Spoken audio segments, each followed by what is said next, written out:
Hoy voy a hablarles de una historia trascendental en nuestras vidas.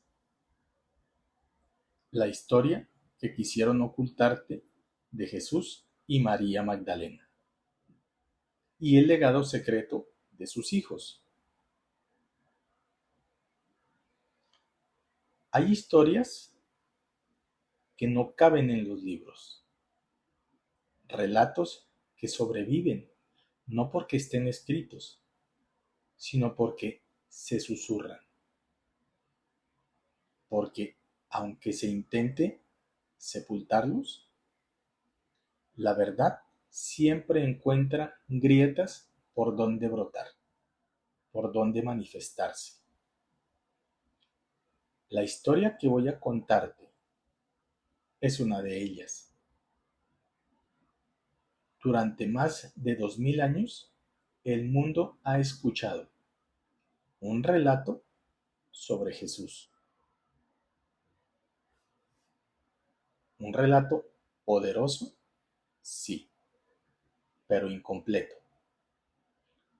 Un relato que arrancaron capítulos enteros, donde el amor, la familia y lo humano fueron borrados, para que quedara solo la imagen del Mesías inalcanzable. Y en ese borrado, una figura fue especialmente distorsionada: María Magdalena.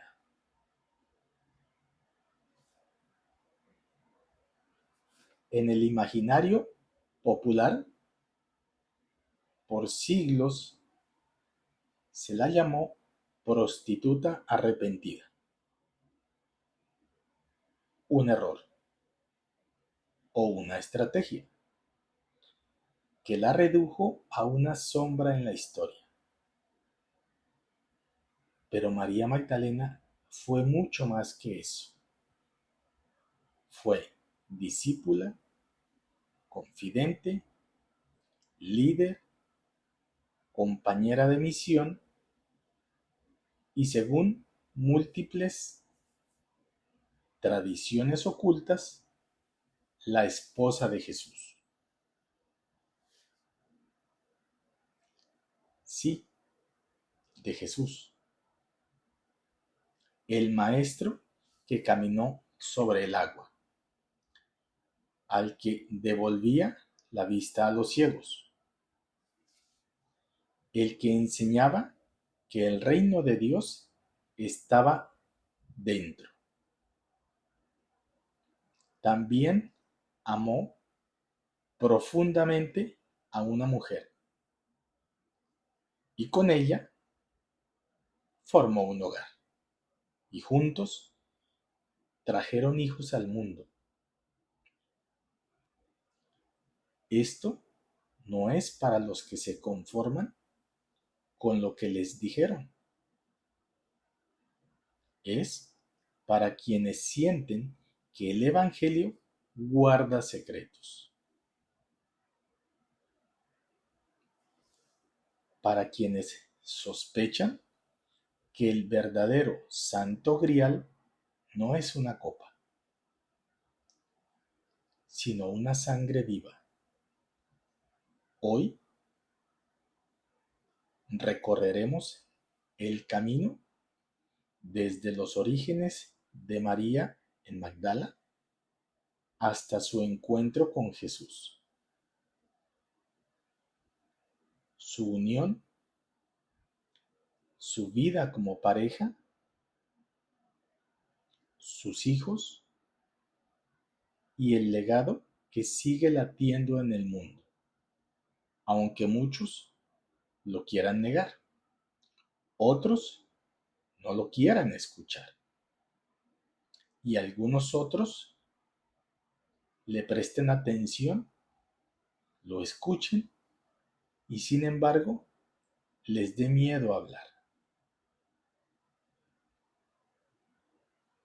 Prepárate, porque tal vez después de escuchar esta historia, ya no vuelvas a ver a Jesús y a María Magdalena ni a ti mismo de la misma manera.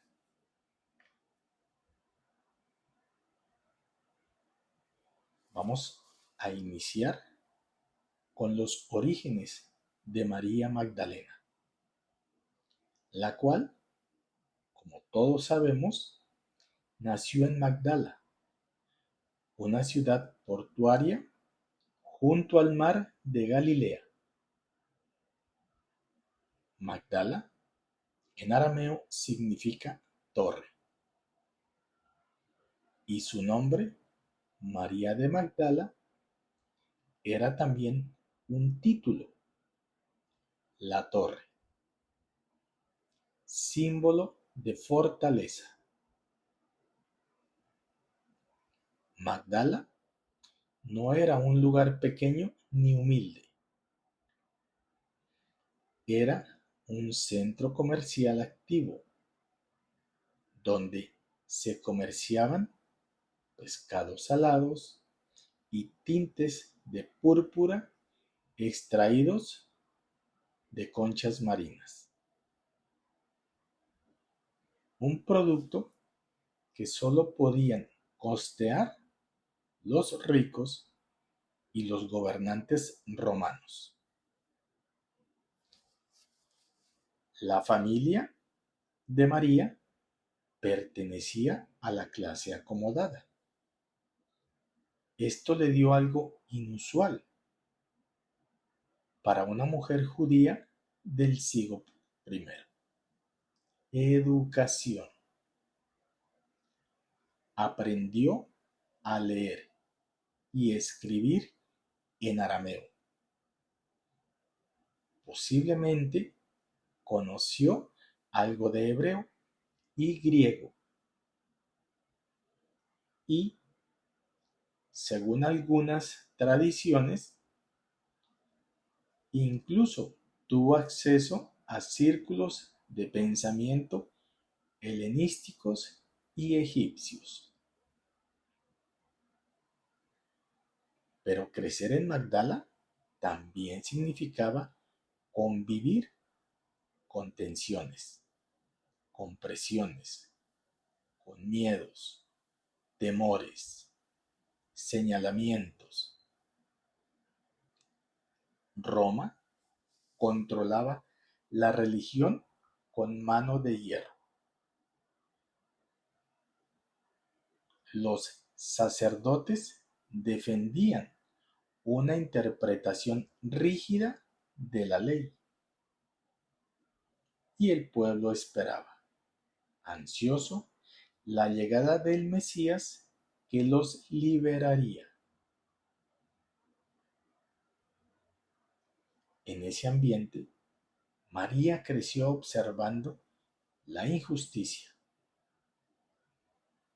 el rechazo, la traición, el abandono, los abusos, y dentro de ella nacía una certeza: que Dios no solo habitaba en templos y rituales, sino también en el corazón de cada ser humano. Esa intuición sería clave cuando se encontrara con Jesús. Pero hay algo importante. María no era una mujer sumisa a las normas sin cuestionarlas. Era independiente, dueña de su propia vida. Y en una sociedad donde las mujeres debían estar bajo la autoridad de un hombre, ya fuera padre, esposo o hermano,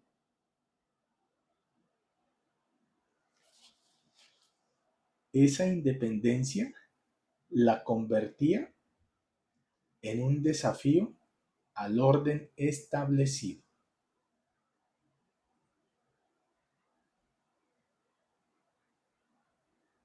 No es casualidad que, siglos después, la Iglesia oficial la quisiera etiquetar como pecadora.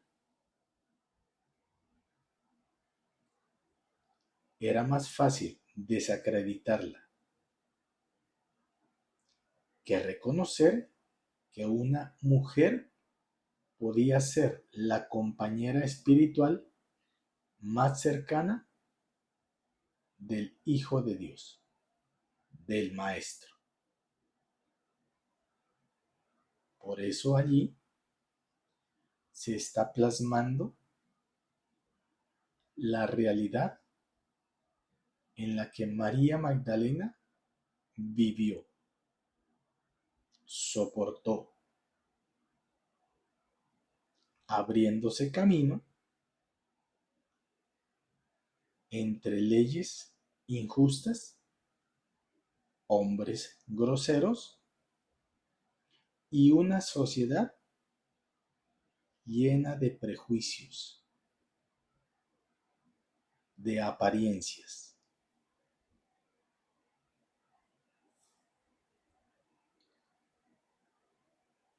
El encuentro con Jesús sucede no por un milagro o por una coincidencia, sino por una sincronización de sus vidas, de sus almas. Y el día que María y Jesús se encontraron, no fue un encuentro cualquiera. Los evangelios dicen que Jesús expulsó de ella 7 demonios. Pero, ¿qué significa esto realmente? En la mentalidad de la época, demonios no siempre se refería a espíritus malignos.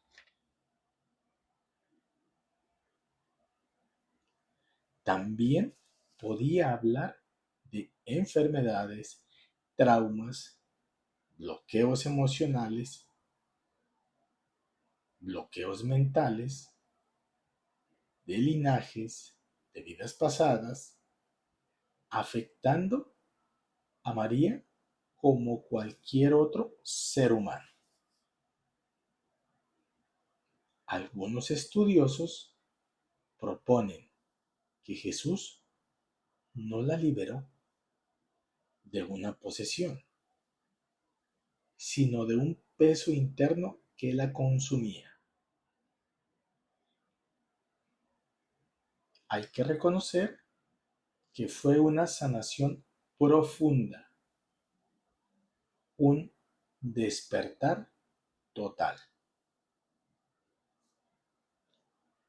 Y a partir de ese momento, ella no solo lo siguió, se convirtió en una de sus discípulas más cercanas. Jesús veía en María algo que no encontraba en todos: una comprensión del reino de Dios no como un lugar, sino como un estado de conciencia. En los textos gnósticos, como el Evangelio de María, ella aparece como receptora de enseñanzas secretas, visiones y diálogos que muestran la enorme confianza que Él tenía en ella. Y en medio de esa misión comenzó a germinar algo más. Un amor profundo, no de idolatría, sino de comunión. Un amor que unía lo humano y lo divino.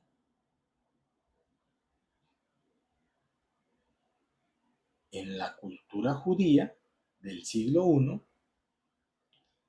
el matrimonio era norma. Un rabino que permaneciera soltero era visto como incompleto.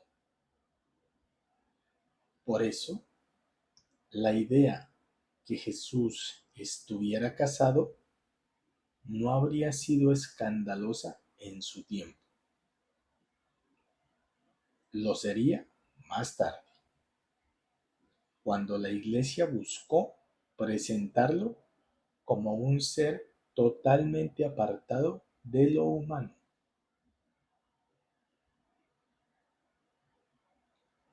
Según tradiciones preservadas en comunidades esenias y en ciertos manuscritos no canónicos, Jesús y María realizaron el Kiddushin, compromiso, y luego el Nisuí, unión formal.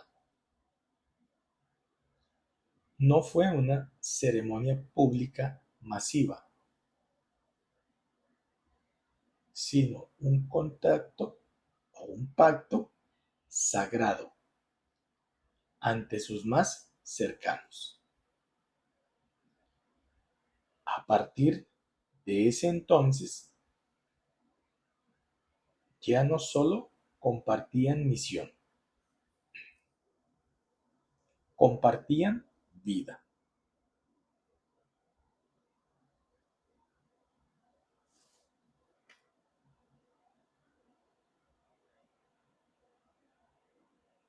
La vida como pareja y el nacimiento de sus hijos también tiene bastante relevancia para nosotros en este despertar maravilloso y pleno de conciencia, en este despertar a la verdad,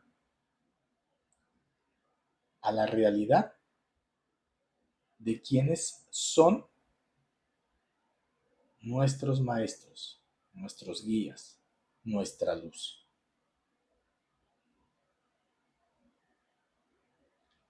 La unión de Jesús y María Magdalena no fue un encuentro o un cuento idealizado. Fue una vida compartida con la belleza y las pruebas que eso conlleva. Sus días comenzaban temprano, antes del amanecer. En las suaves colinas de Galilea, el aire olía a tierra húmeda y a olivos. María solía moler el grano en la piedra circular, mientras Jesús salía a buscar agua del pozo. En esos momentos íntimos, lejos de las multitudes, hablaban no solo de enseñanzas, sino de los sueños que tenían para sus hijos. Sí, así es,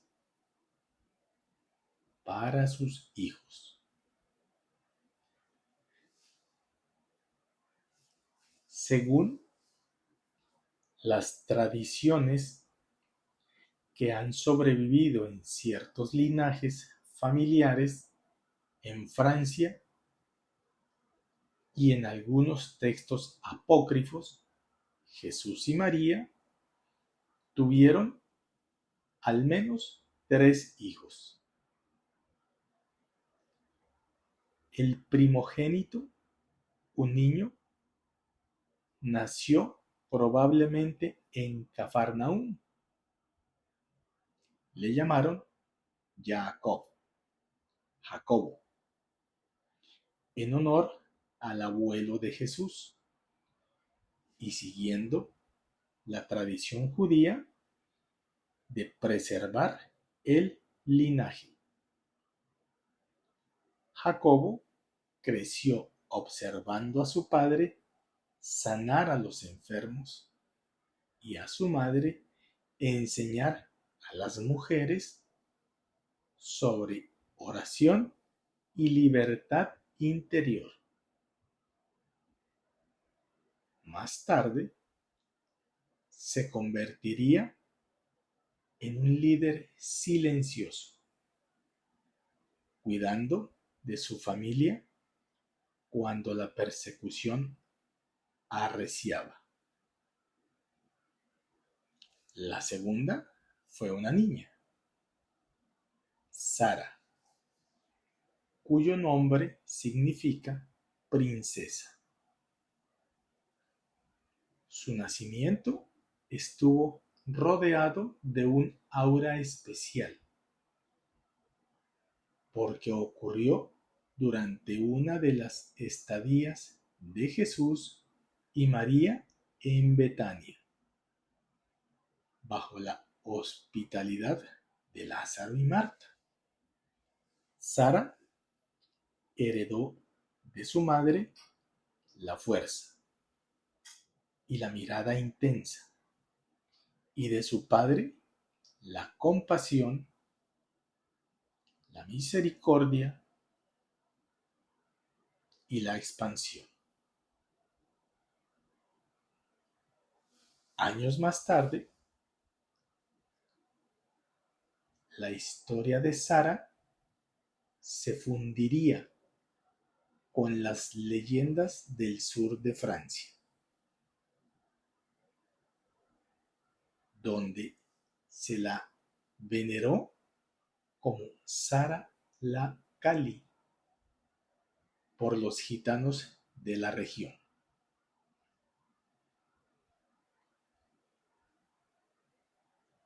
El tercero, un niño llamado Eliab,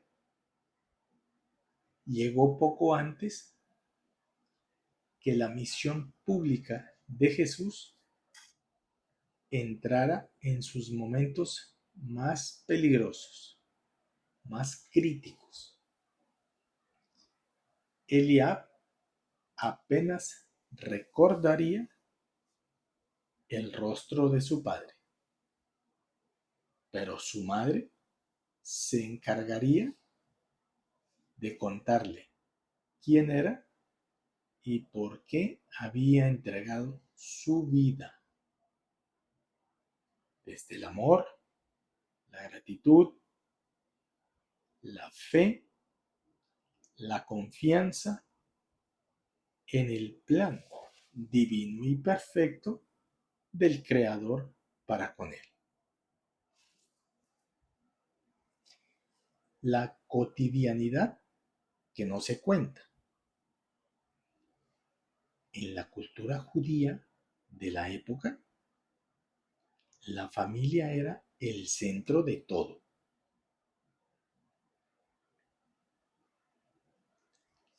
Las comidas se hacían en círculo, sobre mantas en el suelo, con pan, aceitunas, higos y pescado asado. Jesús, que tantos veían como el gran maestro, en casa era simplemente Josué, el nombre hebreo que traducimos como Jesús. contando historias a sus hijos, riendo con ellos y formándolos en el camino de la liberación de las estrellas. María, por su parte, no solo cuidaba el hogar, acompañaba a Jesús en sus viajes cuando podía, llevando a los niños o dejándolos con personas de confianza para que les protegieran, les cuidaran y fueran creciendo bajo la misma cultura y enseñanzas que les prohibía el Padre. Ella entendía que su unión con Él no era solo de amor humano, sino también de misión espiritual. En los silencios de la noche, cuando los niños dormían y las lámparas de aceite parpadeaban, se miraban y compartían sus miedos. Jesús le confiaba lo que sentía ante el peso de su camino. Y María le recordaba que, por encima de todo, el reino de Dios estaba ya vivo en ellos.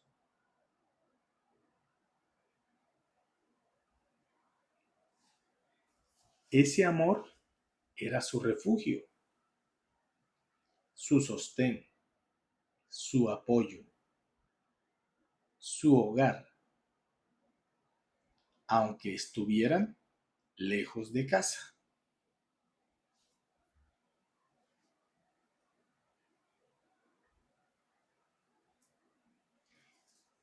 Pero la misión de Jesús no estaba destinada a terminar en calma. Más bien, como todos sabemos, terminaría en crisis. Las tensiones con las autoridades religiosas y romanas crecían. María lo sabía, y cada día que él solía salir a predicar, una parte de ella temía que no regresara. Cuando llegó el momento de ir a Jerusalén por última vez, ya llevaba en su vientre a Eliab. Esa caminata no fue solo la de un grupo de discípulos, fue la marcha de una familia que, en silencio, se preparaba para separarse. La historia oficial nos habla de la cruz, de la tumba y de la resurrección. Pero pocos mencionan el papel de María Magdalena después de aquello. Ella fue la primera en verlo resucitado.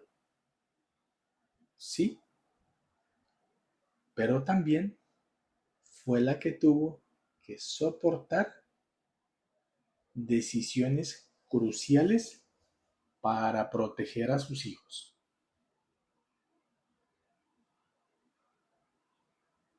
Según las tradiciones del sur de Francia, huyó junto a su hija Sara. Algunos familiares y discípulos llegando a la región de la Provenza. Allí continuó enseñando en secreto, transmitiendo no solo las palabras de Jesús, sino también la conciencia que su linaje seguía vivo. Jacob y Eliab, por seguridad, quedaron bajo el cuidado de familiares en Galilea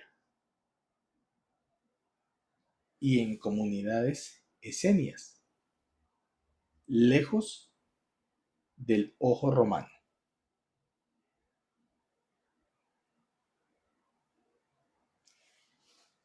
¿Cuál es el legado oculto que nos han dejado ellos dos? El verdadero Santo Grial. No fue una copa, fue el linaje vivo de amor, compasión y conciencia que Jesús y María dejaron en la misma tierra a través de sus hijos y sus discípulos. Un legado que cruzó mares, que sobrevivió a persecuciones y que hoy sigue latiendo, no solo en la sangre de algunos, sino en cada persona que entiende que la divinidad también se vive en lo humano. De ahí la importancia de reconocernos como seres espirituales viviendo una experiencia humana. Porque la historia de Jesús y María Magdalena no es solo historia, es un espejo en el cual podemos mirarnos, reflejarnos, para darnos cuenta que solo necesitamos mirar adentro. Allí es donde está el verdadero contacto, la verdadera conexión espiritual con Jesús, con María Magdalena, en el amor, en la paz y en gratitud.